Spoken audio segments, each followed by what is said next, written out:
In the middle of tremendous darkness and personal tragedy, false lights are trying to guide us, and they can bring shipwreck. We must be focused on God's pathways and His light in the storms of life. Christ is the light of navigation.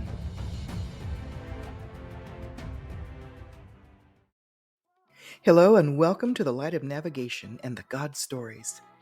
My name is Marguerite Lever-Woodall, and I'm an author, speaker, and your host. I write short stories about real-life supernatural encounters with God, and I love to explore what it is, what it means to follow God's pathways.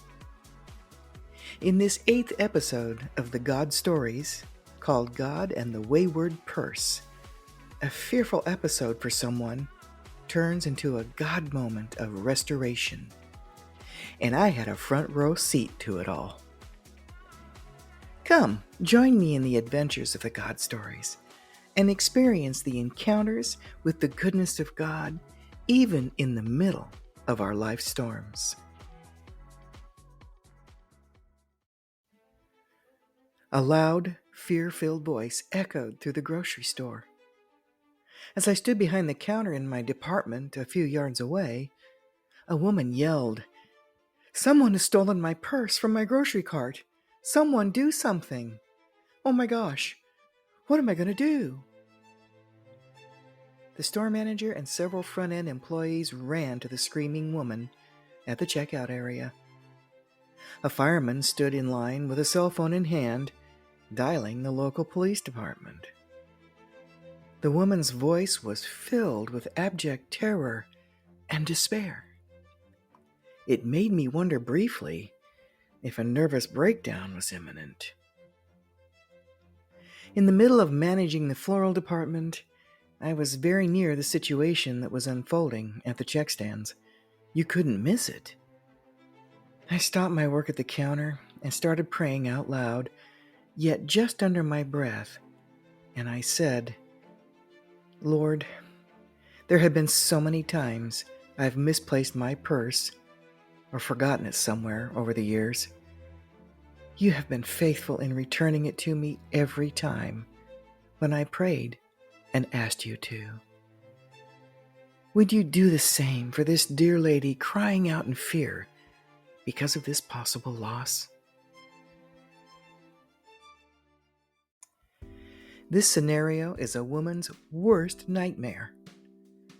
There have been times when I've left my purse in the supermarket cart in the parking lot and didn't realize it was missing until I got home. I'd then rush back down to the parking lot, praying like crazy for God to protect it from being stolen.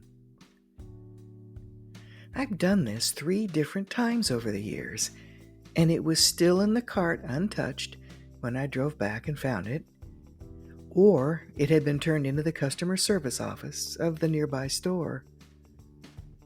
Each time it was turned in, nothing was missing in its contents. The credit cards and cash were untouched. Unfortunately, this doesn't include the days I had left my purse in the deli area of my workplace, where I'd taken my lunch break. That happened at least 4 or 5 times over the years. After discovering my purse was missing, I'd say a quick prayer, run to the deli, and hope for the best. Would it still be there? I thought. Every time, I found it still hanging on the back of the chair I'd sat in 2 or 3 hours before. After hearing this woman's sheer cry of terror in the store, I reflected on the intense and real emotional fear that slams into you when this happens. A question came to my mind as I stood there. Why do we experience the same level of terror that's reserved for being caught up in a mass shooting or someone pointing a gun at you? The adrenaline rush is beyond words, and I know it very well. Could this spontaneous terror be indicative of an area in our lives that is so devoid of trust in the Lord that it comes close to bringing us to our knees emotionally when it happens?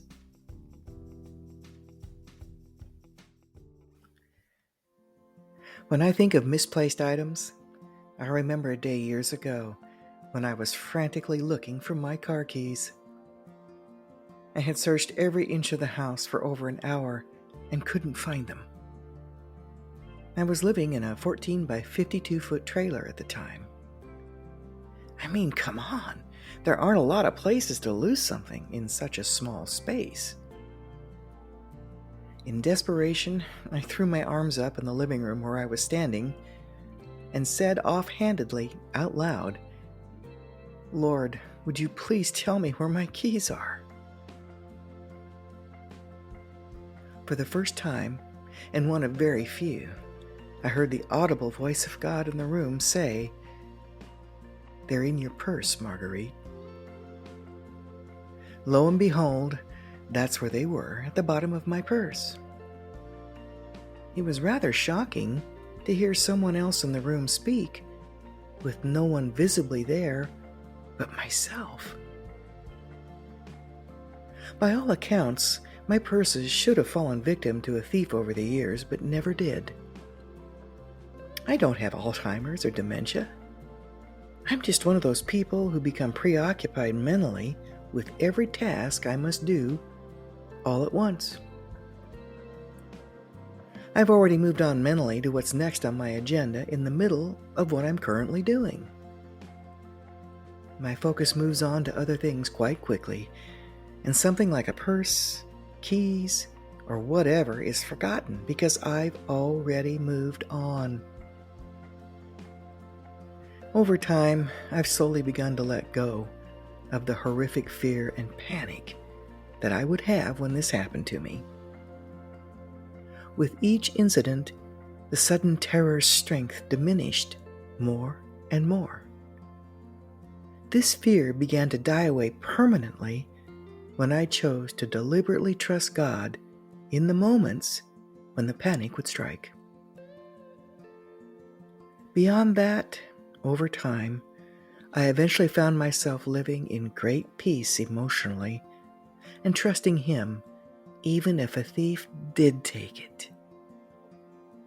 It was a deliberate and progressive journey out of the fear and the terror of financial and personal loss. As I stood there, I heard a gentle message from the Lord. Yes, there are credit cards in that purse, and it's a huge hassle to call and cancel them all. Yes, it's a pain to replace a driver's license. We have aged since the last photo. The cash, cards, and personal photos are difficult to lose to a thief. And yes, it's expensive to replace the stolen cell phone in it. The possibility of identity theft is a horrific and complex hardship. There's no argument there. Regardless of all the valuable contents that can be lost or stolen, true life is trusting God instead. I heard Him clearly say that my life is not in my purse. 2 minutes passed during my softly spoken prayer for the woman at the front of the store. As I finished and looked up, a customer quickly approached me at my counter. "I found this in the meat department. Would you return it to the customer who lost it?" they said. At that moment, as the individual gently handed me a large purse, it struck me as very odd that they didn't turn it in to the customer service desk, but to me instead.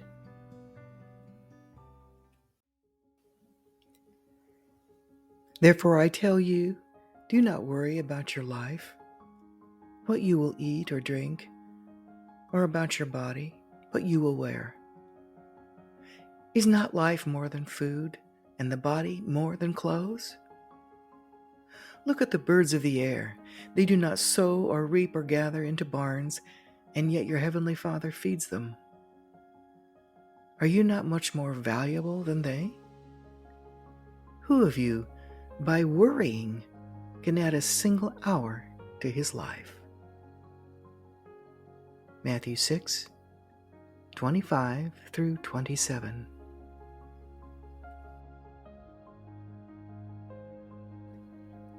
Thank you for taking time to listen to my story. If this podcast would be an encouragement to someone who faces the fear of financial or personal loss, please share it. Your comments are valued, and subscribing would also be appreciated. Let me ask this: how powerful do you think lies can be? A lie can be life-altering. In episode 9 of the God Stories called God and the Liar, I share about a spiritual battle I was caught in between God and the father of it.